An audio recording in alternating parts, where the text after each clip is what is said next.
우리 몇 개월 만에 성가대가 함께 찬양해 주시니까 너무도 감사한 것 같고 예배가 훨씬 더 풍성해지는 것을 느끼게 됩니다. 우리가 계속해서 평범한 예배를 드려오다가 작은 변화 하나만 있어도 이렇게 감사한 것을 깨닫게 됩니다. 이전에는 매번 반복되는 일상 속에서는 잘 모르던 것이 없어져 본 다음에 다시 그것을 회복시켜가는 과정 속에서 발견하게 되는 것 같아요.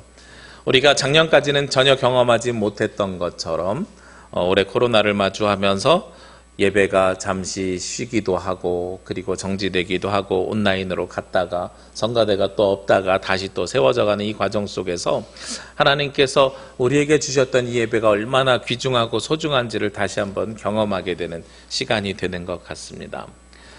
올 한 해 이제 추수감사절 얼마 안 남았는데요. 무엇을 감사해야 될까 참 쉽지 않습니다만 그러나 이렇게 어려운 시절에 찾아내는 감사가 진짜 하나님 앞에 드리는 감사의 은혜입니다. 우리 남은 기간 이제 2주 남았습니다.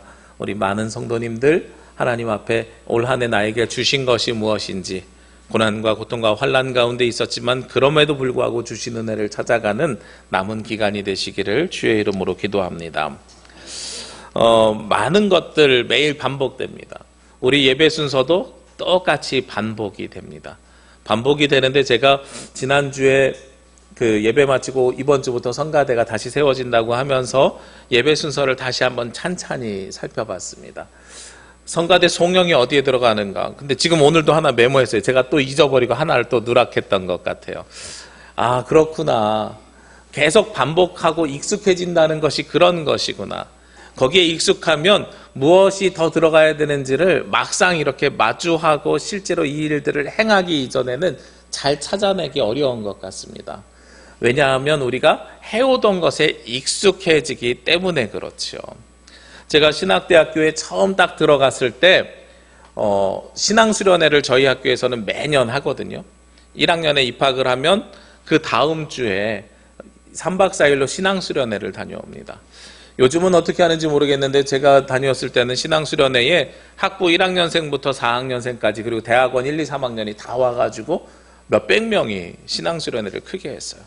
그런데 대학교 1학년 때 처음 신앙수련회 들어가니까 얼마나 긴장하면서 갔겠습니까? 많은 선배님들이랑. 그리고 마음속으로는 오늘 충만한 은혜를 받으리라. 이제 신학교를 시작하면서 처음으로 마주하는 일이니 충만한 은혜를 받으리라. 이런 마음으로 신앙수련회 갔어요. 신앙수련회를 갔더니 그때 오셨던 목사님이 지금은 돌아가셨지만 충주 서남교회라고 충주에서는 가장 커다란 교회, 당시에 한 2,000명, 3,000명이 모였다는데 거기에 담임 목사님이셨습니다. 그 고정명 목사님이 오셔서 하셨던 말씀 가운데 딱 2가지가 기억이 남는데 첫 번째 말씀은 어떤 말씀이 기억이 남냐면 우리 한신대학교 출신의 신학생들이 유난히 찬양할 때 박수를 안 치더라.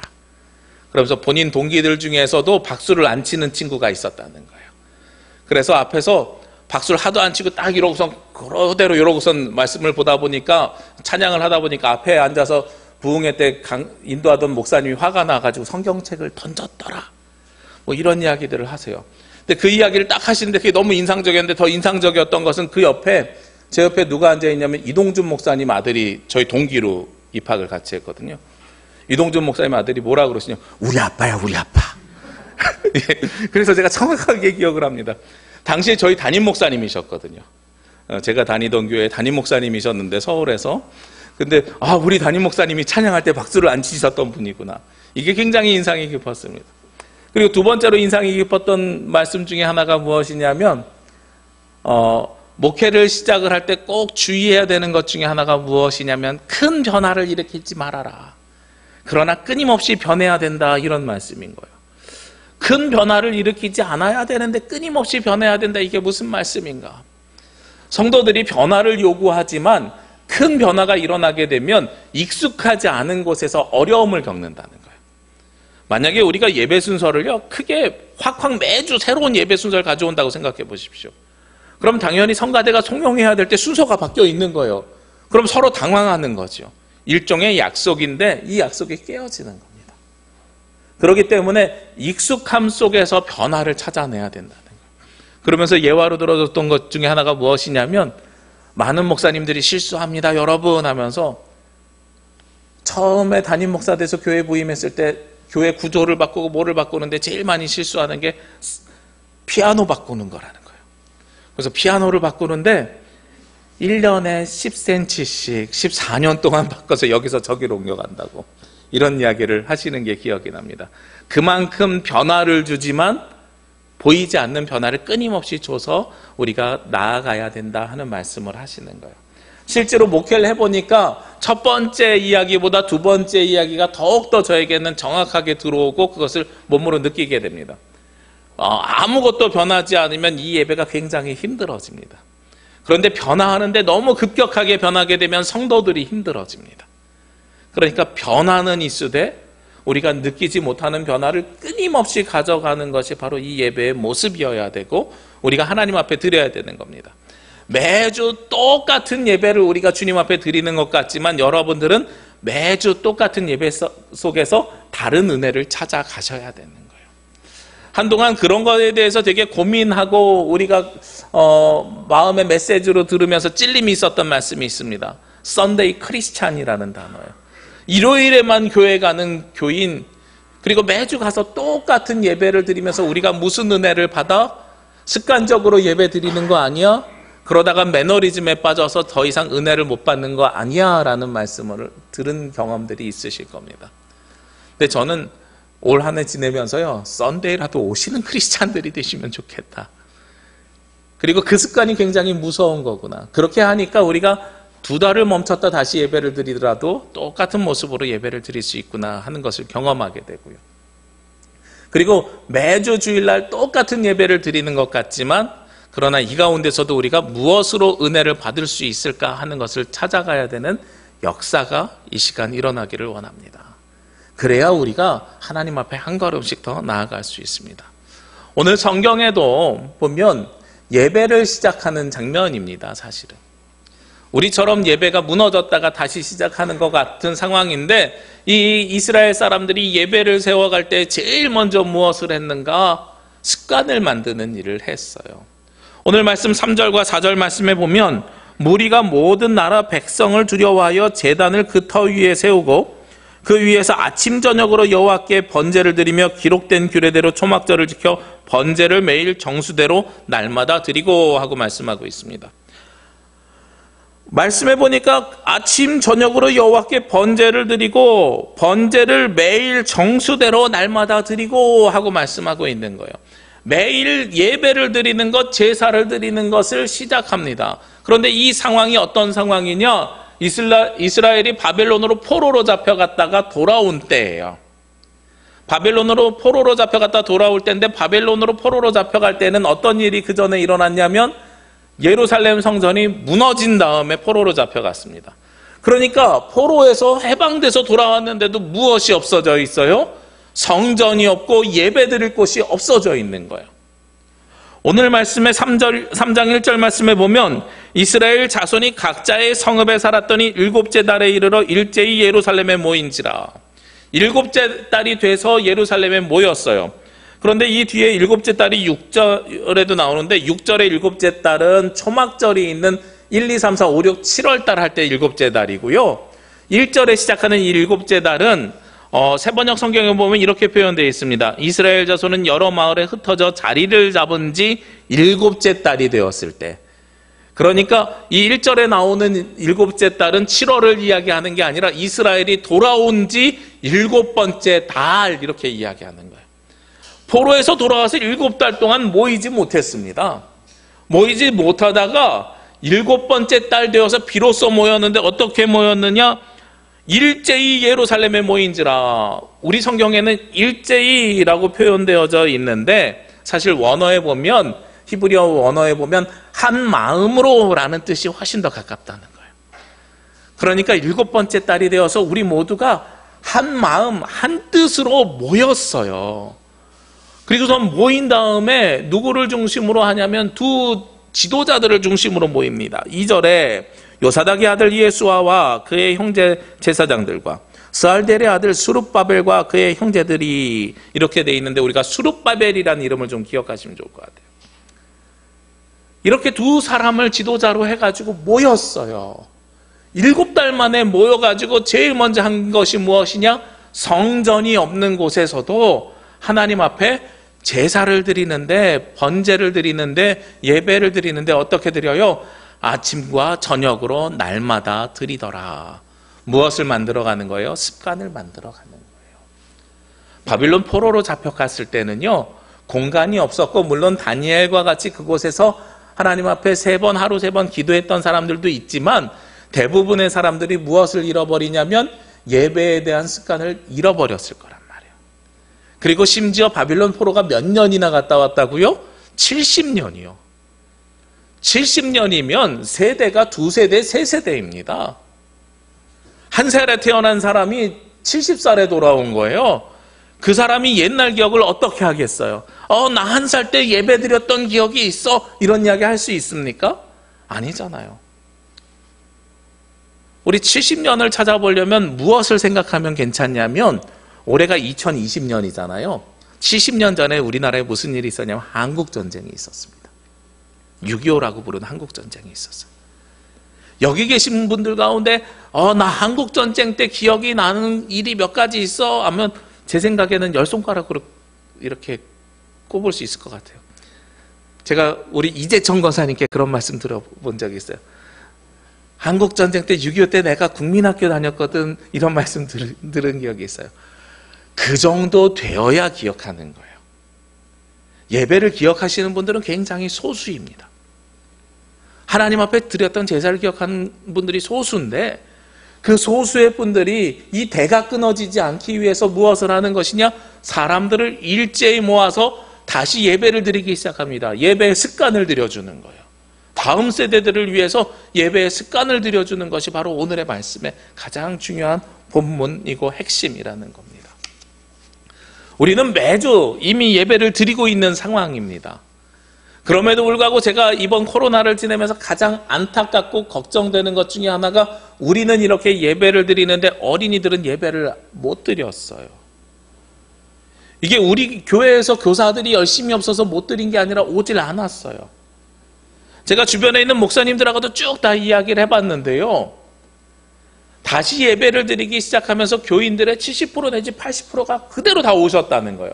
이탈하신 분들이 별로 없다는 겁니다. 그런데 많은 목사님들이 동시에 똑같은 이야기를 해요. 그러나 누가 하나요? 젊은 사람들 중에서도 자녀가 있는 사람들이, 자녀가 전염병에 노출될까 봐 조심스러워서, 어린이가 약하니까 많은 보호를 하고 있는 거죠. 충분히 이해가 됩니다. 그러나 거기에 우리가 기억해야 되는 것이 있지요. 어른들은 우리 교회에선 생방송으로라도 예배를 드릴 수 있지만 어린이들은 예배를 드리지 못했어요. 그러니까 우리 예배를 기억하는 어른들이 어린이들에게 무엇을 만들어줘야 되냐면, 예배의 습관을, 다음 세대들에게 예배의 습관을 만들어줘야 됩니다.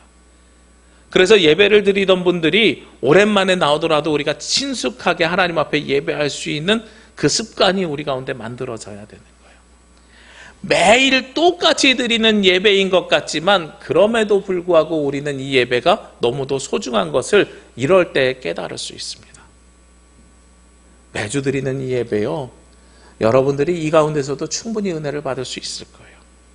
제가 오늘 주보에 보면 오후 예배 자리에 오늘이라는 예배의 한 부분을 발췌해서 실어놨습니다. 우리가 세상에 존재하는 방식은 의례와 반복을 통해 우리 안에 스며든다. 제임스 스미스는 반복적 실천이 우리가 어떻게 살고 무엇을 사랑할지에 대한 동기를 부여하고, 그 반복적 실천을 통해 좋은 인생에 대한 특정한 관점이 우리 안에 계신다고 설명한다. 인지하든 인지하지 못하든 우리는 실천, 즉 우리로 만들어가는 의례와 예전을 통해 매일매일 형성된다. 기계적 반복일 때가 많은 이러한 실천은 교회나 말씀뿐 아니라 문화와 우리 주변의 분위기에서도 나온다. 말이 좀 복잡한 것 같지만 매일 드리는 이 예배가, 매번 반복되는 이 예배가 의례라고 하고, 이 예전을 통해서 우리가 알지 못하는 분위기가 우리로부터 나오게 됩니다라는 것이고요.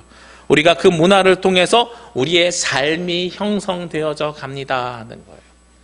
그러니까 여러분들이 매일 반복되는 이 예배가 어떤 때는 의미 없는 것처럼 들리지만 그럼에도 불구하고 여기서 우리가 충분히 의미를 찾을 수 있다는 겁니다.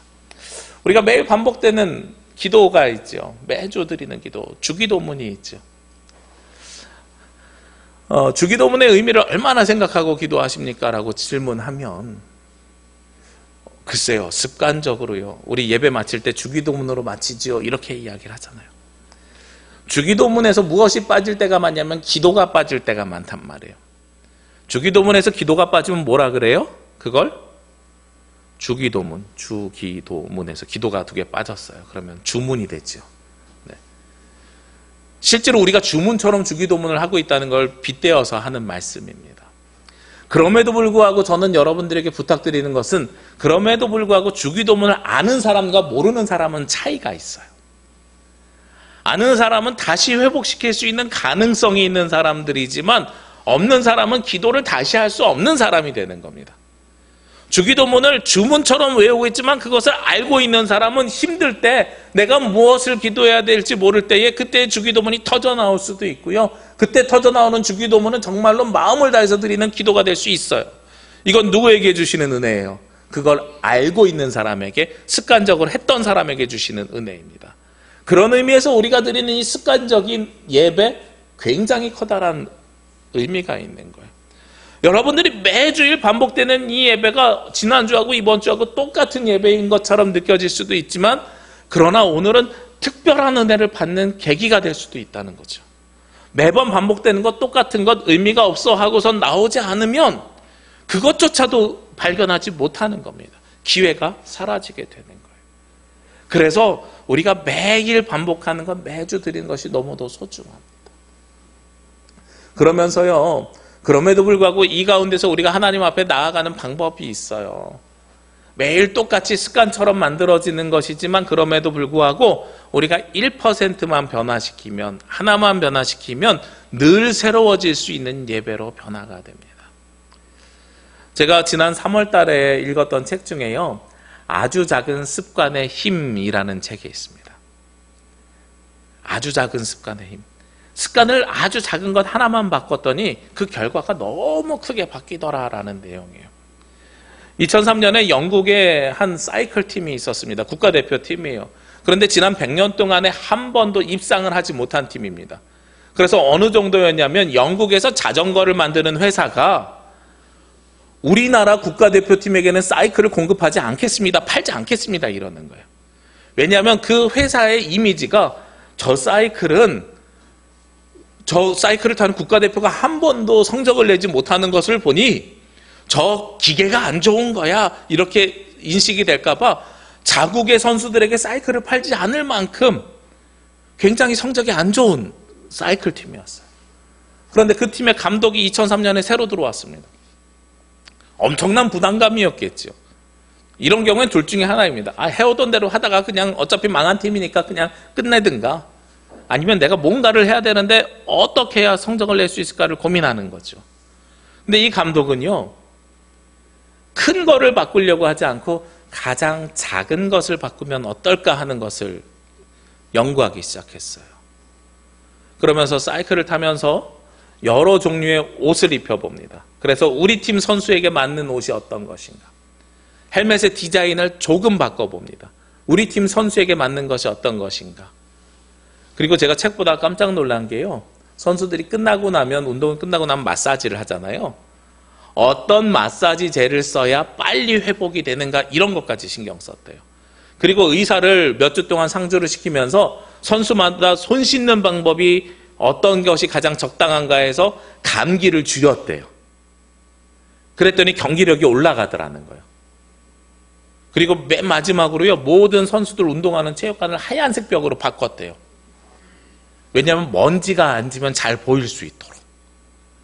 그러니까 경기를 하기 위해서 트레이닝을 어떻게 했고 자전거를 어떻게 타고 이런 것들을 이야기한 게 아니라 보이지 않는 것들을 1%씩 바꿨거든요. 그랬더니 5년 만에 무슨 일이 일어난지 아세요? 2008년에 올림픽에서요, 사이클 관련된 종목의 60%를 영국팀에서 따가지고 갔다는 거예요. 그러니까 아주 작은 습관 하나를 바꿨더니, 그래서 그걸 몸에 배게 바꾸고 또 하나를 바꾸고 또 하나를 바꾸고 이런 것들이 누적되니까 범접할 수 없을 만큼 큰 변화가 그 가운데 일어나더라 하는 것입니다. 그러면서 그 아주 작은 습관의 힘에서 무엇을 이야기하냐면, 목표를 크게 잡는 것도 굉장히 중요하지만 목표보다 나의 정체성을 바꿔라, 내가 어떤 사람이 될지를 바꿔라 라는 거예요. 우승하는 게 목표가 아닌 선수들이 없습니다. 우승하는 게 목표이지만 내가 어떤 사람이냐, 나는 우승하는 사람이 될 거냐, 이건 너무 큰 일인 거예요. 우승하는 사람이 아니라 나는 손을 어떻게 씻는 사람이 될 거야, 나는 먼지가 없는 사람이 될 거야, 나는 어떤 마사지를 바르는 사람이 될 거야, 이런 것들을 바꾸라는 거예요. 그 변화가 그 큰 결과를 가져오게 되었노라라는 거죠. 제가 여러 번 여러분에게 말씀드렸습니다만 저는 책 읽는 게 굉장히 힘들었던 사람입니다. 대학교 다닐 때 사실 수학 문제 푸는 것이 편하지 책 읽는 거 너무도 힘들어서 다른 친구들 20분, 30분에 혹은 2시간, 3시간 만에 레포트 쓰고 나가서 놀 때 6시간 동안 얘 도대체 뭔 말이야 하고 앉아 있었던 게 저의 모습입니다. 근데 전도사 사역을 시작하면서요, 계속 어린이들에게, 청소년들에게 말씀을 전해야 되는데 내가 갖고 있는 지식이 없으니까 책을 계속 읽어야 되겠는 거예요. 성경을 읽고 책을 읽고 신학책을 계속 연구해야 되겠는 거예요. 근데 책 읽는 속도가 너무 느리니까 어려워요. 그래서 습관을 바꾸기로 했어요. 책을 많이 읽는 사람이 되자 큰 목표지요. 근데 그것만으로는 쉽게 포기하게 됩니다. 그럼 책 읽는 사람이 되자 정체성이 바뀌는 것 같지만 그것도 잘 안 바뀌어요. 그래서 어떻게 방법을 바꿨냐면, 항상 손에 책을 들고 다니는 사람이 되자. 제가 당시에 지하철을 타고선 교회를 다녔거든요. 항상 손에 책이 있으니까 가방이 있어도 손에 책을 들고 다녔어요. 그랬더니 어떻게 바뀌냐면, 시간 날 때마다 책 읽는 사람이 되는 거예요. 그리고 시간 날 때마다 책 읽는 사람이 되고, 그러다 보니까 책 읽는 양이 늘어나겠지요. 그리고 이것이 25년 정도 지금 지났거든요. 책 읽는 양이 늘어나니까 아주 작은 습관의 힘을 볼 때 무슨 책이 생각났냐면, 습관의 힘이라는 책과 너츠라는 책, 관련된 책들이 다 생각이 나요. 그러면서 책 읽는 속도가 어떻게 되겠어요? 훨씬 빨라지죠. 배경 지식이 많으니까 지금 읽는 이 이야기들을 이해하는 게 훨씬 더 빨라집니다. 그리고 요즘은 수요일마다 목사님들이랑 모여서 설교 준비를 할 때, 그 본문이요, 연관되는 책들이 막 생각이 나요. 이 책 읽어보시면 좋을 것 같아요. 이 책의 어느 파트 읽어보시면 될 것 같아요. 책을 권하는 사람으로 바뀌었어요. 그 습관이 바뀌기 시작한 건 아주 단순한 하나의 습관이었습니다. 손에 들고 다니자가 많이 읽자로 바뀌게 되는 거죠. 우리의 신앙도 마찬가지입니다. 일상생활 속에서 하나님을 어떻게 만나기를 원하십니까? 유기성 목사님, 선한목자교회 유기성 목사님이 예수님을 따라서 살고 아침에 눈 뜨자마자 예수님을 생각하게 하자 그랬거든요. 제가 그 책을 읽고 너무 은혜 받아가지고 부목사 시절에 영성일기를 쓰는 거예요. 내가 아침에 제일 먼저 언제 예수님을 생각했는지를. 그래서 저도 그렇게 살기를 굉장히 원했어요. 근데 아침에 눈 뜨자마자 예수님이 생각이 잘 안 나는 거예요. 딱 눈 뜨자마자 예수님이 생각나는데, 눈 뜨자마자 제 습관은 어떤 습관이냐, 화장실을 가요. 눈 뜨자마자 물 한 잔 마시고요. 그리고 나서 씻고 다 정리하고 사무실에 앉아야 그때 성경을 보면서 예수님이 생각이 나는 거예요. 이거 어떻게 해야 바꿀 수 있을까? 그리고 이번 한 주간 말씀을 준비하면서 저의 그 일주일의 삶을 한번 되돌아봤습니다. 눈 뜨자마자 내가 제일 먼저 하는 게 뭐지? 보니까 화장실 가는 것도 아니고 눈 뜨자마자 제일 먼저 하는 게 스마트폰 딱 들어서 보는 거예요. 물론 저는 누워서 스마트폰을 검색하다가 나오지는 않습니다만 딱 들어서 시계를 보는 겁니다. 그렇구나. 그럼 코드를 바꿔야 되겠다. 이 스마트폰이 예수님을 생각하는, 하나님을 생각하는 코드가 되면 되겠다. 스마트폰 생각할 때마다 하나님을 생각하자. 습관을 바꿔나가는 거예요. 그리고 그것이 익숙해지면 한 걸음 더 나가는 겁니다. 그게 우리의 삶을 변화시키고 우리의 신앙을 변화시키는 거죠. 그런 변화 속에서 하나님께서 우리에게 은혜를 허락해 주십니다. 그게 하나님께서 우리에게 내려주시는 은혜인 거예요. 오늘 성경에 보니까 그렇게 기록된 데마다 날마다 막 한 다음에요, 5절 말씀에 보니까 그 후에, 그 다음에 무슨 일이 생기냐면, 항상 드리는 번제와 초하루와 여호와의 모든 거룩한 절기의 번제와 사람이 여호와께 기쁘게 드리는 예물을 드리되, 항상 예배를 드리다가 그 다음에 무엇이 생겨요? 기쁨이 생겼어요. 기쁨이 생겨서 그 기쁨으로 무엇을 드려요? 예물을 드리는 거예요. 예물 드리는 게 먼저가 아니라는 거예요. 하나님 앞에 헌금이 준비되어야 예배를 드린 게 아니라는 겁니다. 많은 분들이 그런 말씀하세요. 남성분들에게 여쭤보면 교회에 오라고 하면 나 술, 담배 끊기 전에 못 가요, 이런 말씀 하신다 그랬잖아요. 전 술, 담배 해도 오셔도 된다고 말씀드렸어요. 그 다음에 하시는 말씀이 어떤 말씀이냐면, 교회 가면 헌금 내야 되잖아요. 우리 정강훈 씨 때문에 그게 더 강화됐어요. 언론에 다 나왔어요. 집회한 다음에 여러분 가장 기쁜 시간입니다, 헌금하는 시간입니다 하면서 그 헌금 봉투 돌리는데 밑에 쓰여져 있어요. 뭐라고 쓰여져 있냐면, 이 헌금은 어떻게 사용되든 아무런 이의를 제기하지 않겠습니다. 그리고 자기 마음대로 뭐 개인을 위해서 안 썼다 그러는데 누가 밝혀냈더라고요. 아내 이름으로 집을 무슨 팰리스요? 10몇 억, 20몇 억짜리를 샀더라고요. 또 있을 수 없는 일이에요. 예물 드리는 게 먼저가 아닙니다. 절대로. 하나님 앞에는요, 예배가 습관이 되고 그 습관된 예배를 통해서 내가 기쁨이 생기면 그 다음에 기쁨에 감사하면서 드리는 게 예물이라는 거예요.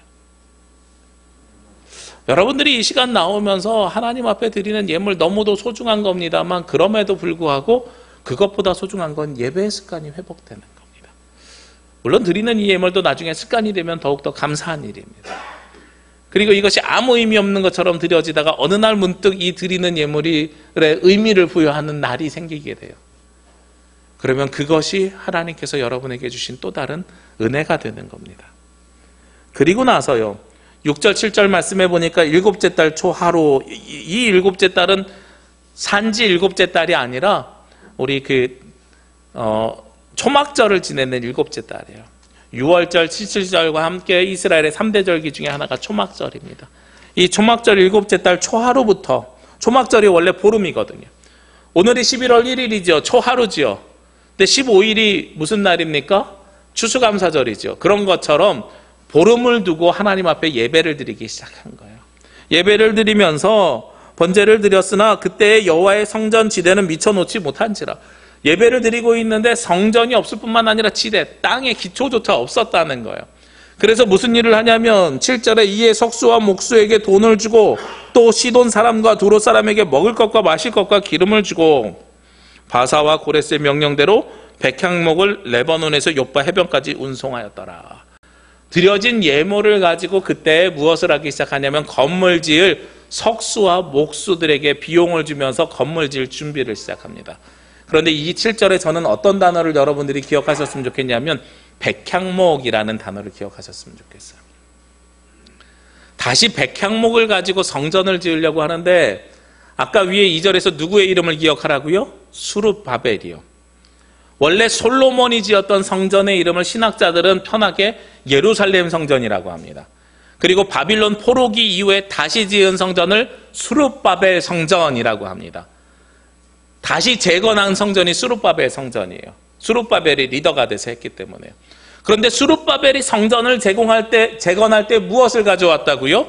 욥바까지 백향목을 가져왔는데 이 백향목을 가져왔다는 것은 무슨 의미냐면 솔로몬이 예전에 지었던 성전처럼 지으려고 했다는 거예요. 과거에 하나님 앞에 드렸던 첫사랑의 기쁨을 다시 한번 회복시키려고 그때의 영광을 찾아서 그 시절을 기억하면서 성전을 재건할 준비를 하였노라라는 겁니다. 우리가 하나님 앞에 처음 나왔을 때 그 사랑의 뜨거움을 기억해야 되는 거죠. 제가 지나간 역사를 보면은요, 우리가 많은 분들이 그런 이야기를 합니다. 과거의 영화에 대해서 자랑하시는 분들이 많으세요. 우리 집안이 예전에는, 우리 아버지 때에는, 우리 조부 때에는 이 동네에서 어떻게 살았어? 굉장히 좋은 추억으로 갖고 계십니다. 저도 뭐 그런 추억들이 분명히 있고 저희 할아버지 때 좋았던 기억들이 분명히 있습니다. 우리나라를 이야기할 때에도 이것이 확장돼서 반만 년의 역사를 가진 이런 이야기들을 하기도 합니다. 제가 청소년 시절에 유명했던 가수들이 있습니다. 서태지와 아이들. 우리 기억하시는 분들 계실 거예요. 그 가수들이 제일 먼저 냈던 노래가 난 알아요고 그 다음에 교실 이데아 같은 노래를 냈는데 제가 인상 깊었던 노래 중에 하나는 발해를 꿈꾸며 라는 노래예요. 그 노래 속에서는 어떤 걸 담고 있냐면 발해, 우리나라의 영토가 가장 만주벌판까지 가지고 있었을 때 고구려 시절에 그 옆에 발해라는 나라가 한민족의 나라였는데 거기까지 하면 만주벌판까지 압록강 두만강을 넘어서 우리나라의 영토가 가장 컸을 때, 그러면 이스라엘은 언제를 기억하겠어요? 이스라엘은 두 가지를 기억하는데 첫 번째요, 영토가 가장 넓었을 때 다윗 왕을 기억합니다. 그래서 다윗의 자손에서 예수 그리스도 구원자가 나오는 거예요. 그리고 두 번째로 기억하는 것이 누구입니까? 하나님과의 관계 속에서 성전을 지었던 솔로몬. 그래서 솔로몬의 백향목과 같이라고 표현하는 겁니다. 이것은 무엇을 이야기하냐면 우리의 과거의 신앙에 뜨거움이 있었을 때, 열정이 있었을 때, 하나님을 다시 만났을 때를 기억하기를 원한다는 거예요. 우리가 습관이 다시 생기게 되고, 그리고 하나님 앞에 기쁨이 생긴 다음에는 무엇을 생각해야 되냐면 과거에 영화로웠을 때에, 좋았을 때에, 뜨거웠을 때를 다시 기억해야 되는 겁니다. 그러면 하나님께서 우리에게 은혜를 주십니다. 물론 수룹바벨 성전은 예루살렘 성전과 똑같이 복사본처럼 지어지지는 못했습니다. 오히려 복사본처럼 짓는 것이 이상할 것 같아요. 우리가 10년 전에 살았던 집, 20년 전에 살았던 집, 거기에 영화로움이 있지만 그 집을 다시 짓는 것이 저는 의미가 없는 것 같아요. 저희 할머니, 할아버지가 지으셨던 그 유치원이요, 넓은 땅에 유치원 큰 건물에, 저는 그것을 기억하고 너무나도 좋지만 동시에 무엇이 기억되냐면 걸어다닐 때마다 삐걱삐걱거리는 그 나무 소리, 뭐 이런 것들이 기억이 나기도 합니다. 그것이 추억이기도 하지만 그곳에서 다시 살려고 그러면 발 시려서 다시 살고 싶진 않을 것 같아요. 그러니까 우리가 과거를 기억하는 건 그 뜨거운 열정을 기억하는 것이고, 그리고 그대로 다시 짓는 것이 아니라 여기서 우리가 새롭게 다시 만들어져 가야 되고 세워져 가야 되는 것을 이야기하는 거죠. 에스라서 3장 이후에 있는 말씀, 그렇게 성전을 지어가는 과정을 말씀하고 있습니다. 우리가 하나님 앞에 다시 세워져 가기를 원하는데, 그렇게 다시 세워져 갈 때에는 우리의 습관이 먼저 만들어져야 됩니다. 하나님 앞에 예배하는 습관, 말씀을 보는 습관, 찬양하는 습관, 기도하는 습관. 아까 다음 세대들 말씀드렸잖아요. 우리의 이 습관이 무서운 것이, 우리 속담에 무슨 말이 있습니까? 3살 버릇 언제까지 가요? 80까지 간다 그러잖아요. 이 버릇이라는 게 부정적인 의미로 쓰입니다만 3살 때 만들어진 습관이 결국은 80까지 간다는 거예요. 이 속담을 그대로 말씀에 적용하면 3살 때 들여진 신앙의 습관, 언제까지 가요? 80까지 갈 수 있는 거예요. 매주 드리는 예배, 똑같은 예배지만 다른 예배를 드리시길 원하고요. 매주 드리는 이 예배를 통해서 하나님께서 우리에게 주시는 은혜를 발견하시기를 원합니다. 여러분들도 올 때 하나를, 지난주에 말씀드렸잖아요. 오는 것만으로도 은혜인데 거기에서 하나를 의식하고 살라고요. 오늘 예배 순서 가운데 무엇을, 어디서 은혜 받을지 좀 의식하고 드리시면 좋을 것 같아요. 여러분 대부분 제일 먼저 하신 말씀이 말씀의 은혜를 받아야죠 이렇게 말씀하시는데, 아니요. 말씀의 은혜 받는 게 제일 힘든 일이에요. 제가 예배 편집하면서 보면 34분에서 38분이에요. 제일 많아요. 집중력이 제일 흐트러집니다. 찬양에서 은혜를 받으시고, 기도 가운데 은혜를 받으시고, 그리고 내가 먼저 와서 하나님 앞에 하나님을 만나는 시간을 만들면서 은혜를 받으시고, 송영에서 은혜를 받으시고, 자매의 기도를 통해서 은혜를 받으시고, 어느 곳에서든지 하나에서 은혜를 받기 시작하면 또 다른 은혜가 보이기 시작합니다. 여러분들이 늘 일상적으로 드렸던 예배의 습관에서 작은 변화를 만들어 가시면 그 변화를 통해 결국은 그 변화들이 누적되어서 하나님께서 커다란 은혜로 내려주실 줄로 믿습니다. 우리의 신앙의 습관이 하나님으로부터 은혜 받는 습관으로 변모되는 저와 여러분이 되시기를 주의 이름으로 기도합니다. 기도드리겠습니다. 하나님께서 우리 가운데 함께하여 주시고, 하나님께서 우리에게 말씀으로 더하여 주시니 감사합니다. 주께서 주시는 이 말씀이 저희들의 삶이 될 수 있도록 인도하여 주옵소서. 오늘도 지난주와 같이 예배를 드리나 작은 변화를 기억하게 하시고 그 변화들이 쌓여서 커다란 은혜로 하나님을 만날 수 있도록 인도하여 주시옵소서. 이 모든 말씀 예수님의 이름으로 기도합니다. 아멘.